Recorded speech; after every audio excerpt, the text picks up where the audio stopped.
Good afternoon. I'll try to fit in within 10 minutes. And the essence is simple, just to give you some idea about the process that relates to technical operators. And it has no direct consequences on it. But as there are certain questions that arise in our community, and it will impact the activity of technical community and our final internet end users, then we'll try to explain and give this kind of an excursion how everything started and why it happened. And Mikhail will continue. If we remember from where everything started, just in brief, let's remember that from the very beginning there was no IANA. There was collection of functions related to coordination of parameters, internet protocols, and distribution of block addresses, and these functions were carried out by one person, John Pastel, in 1970s. First, he did it in his notebook, and then, depending on how the functions got complicated and the internet users grew, and that became an activity that was out of his notebook, and functionally, all that changed not once. And John Pastel then started to work in the center of in Southern California, in the relevant center, and everything is documented. It's through his story of internet. But in the outcome, how it all came to the construction that is to the structure that it happens now. In terms of civil internet and globalization of the internet, that is, it's getting out of the limits of the US. They form the structure when the main functions, known as IAM functions, were carried out within the scope of grants between Network Solutions Company, which in the end, after some transactions, became more known as Verizon, and National Science Corporation. And there are a number of structures that are related to it. And why am I telling all this? The idea itself, the IAN, as an acronym, connection to the functions that are assumed. The functions are known to you. We'll go a slide back.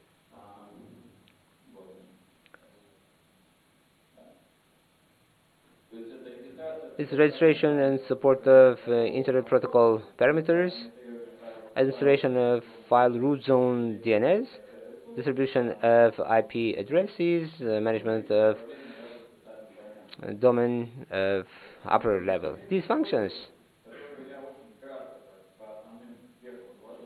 So these functions I introduced in brief, and the process that we watched during the last 2 years, starting with the National Administration or Telecommunication Information USA from March 14, 2014. And based on that, an important thing happened some 7 days ago. The contract was over on Friday. In fact, the preconditions for that process were set long time ago, when they adopted and made the decision that the system will change and the infrastructure of the internet will get out of the limits of US, when they formed a system of regional registration of internet. Mostly, that was mostly in RFC 1117, and you see a quote from it. Then, the next period was a number of documents and decisions, decrees, that supported the establishment of internet, and there's a white book, green book, and this kind of idea exists then, that coordinating role of the USA government in the system in carrying out IAM function is a temporary mechanism. That multi-stakeholder community should get stronger and prove its rigidness to say that it can carry out the function on its own. It doesn't need any external control, and then the US government will be ready finally to release those functions. That is, preconditions of the process that started in March 2014, and it was over. And it came to its last stage. They were established a long time ago, and what happened during the last 2 years, this is not a story from scratch, but it's it's a realization of the principles on globalization of this infrastructure, of managing, and these were established a long time ago. We just watch the important stage of that. Not everything started from it, and not everything will end with it. What happened during the last 2 years? Just to be brief, I want to try to fit in 3 minutes.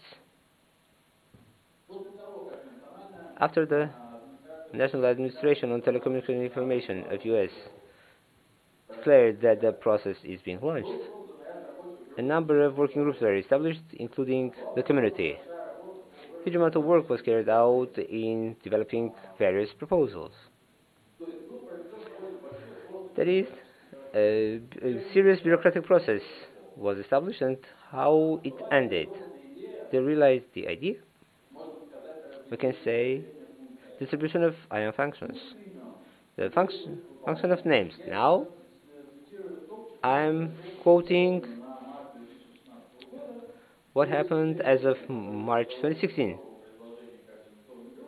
Whatever was established in IGG, and in 99% they found they were reflected now. Currently, everything is developing in accord with the proposals. The contract is over, and everything is going as it was established in March. If there are any updates, Mikhail can speak about it. So, IANA is becoming a separate daughter organization of Internet ICANN. These two structures, mother company and daughter company, become new parties of the contract on carrying out the IANA functions. On functions related to domain names, functions of external monitoring, of implementing the contract, which will be signed between ICANN and the new structure on technical identifiers.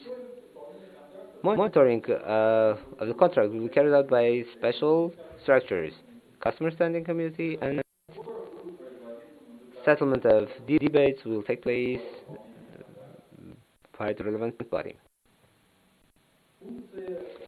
The functions related to numbering will be carried out based on the contracts, service level agreements between ICANN and 5 regional registries. The PTI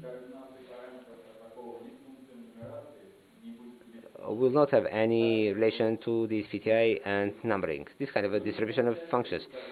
And finally, the parameters of the protocols and numbers will, so we need to think of a mechanism for cooperation. Nothing in principle is changing.